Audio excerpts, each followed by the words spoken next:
So in this section, we're going to look at the sprint planning and the sprint backlog. We'll look at those two things together. And the goal here is to maximize focus and maximize incremental value.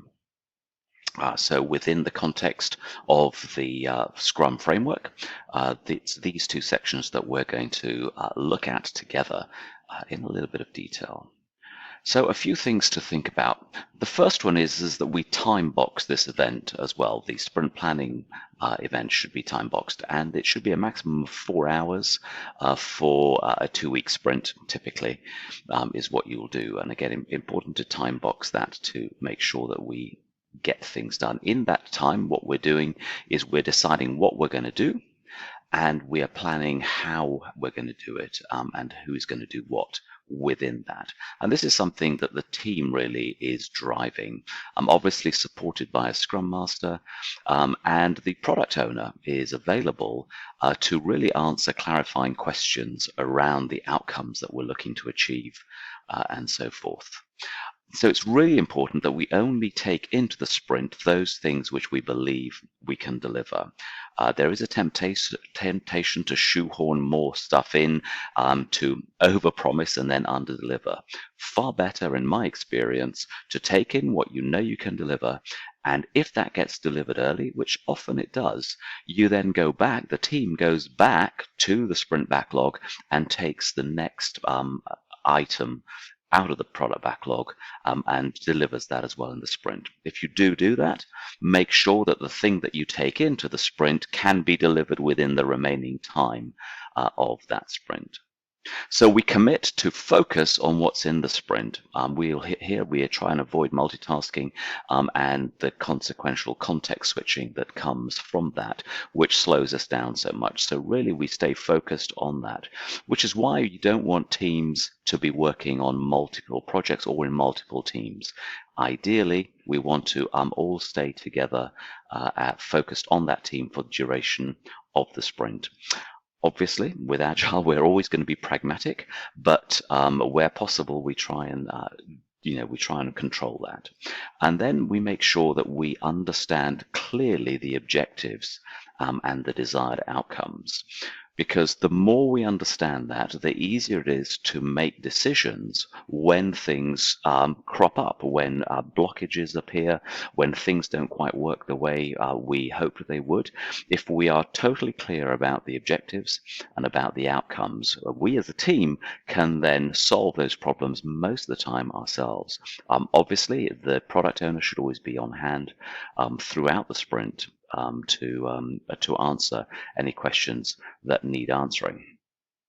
So just to put that into a bit more of a visual, so here, if you remember from previous videos, the product backlog with the items which have the most value as agreed by the product owner with all the stakeholders, including the team.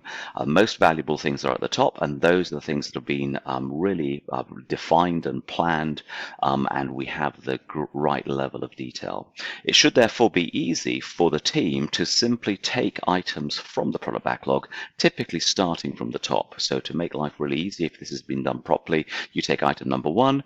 If you've got still space in your sprint, you take item number 2. If you've still got space in your sprint, you take item number 3, and so on.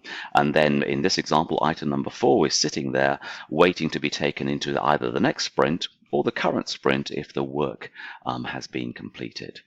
And again, in my experience, if the team is working well, by the time you get to about sprint 3, you should have such a buzz in the team where the team is really committed to delivering the best possible outcome for the users.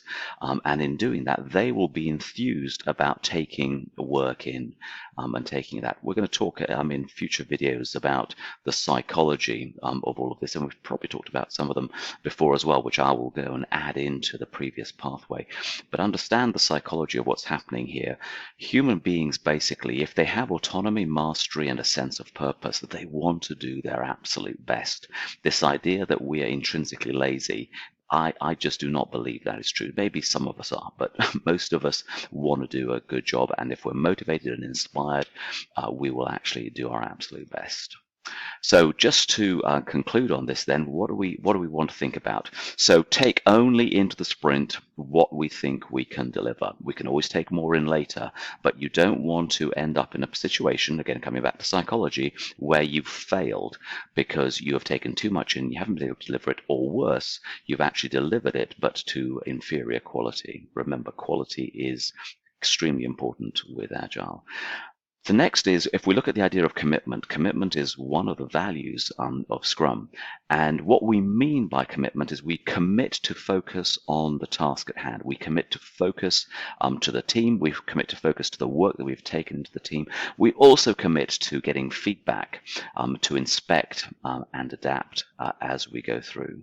And some interesting questions that we can ask ourselves, and this is something that the Scrum Guide recommends, the 2020 version of the Scrum Guide recommends that we ask these questions as we're going into the sprint planning process.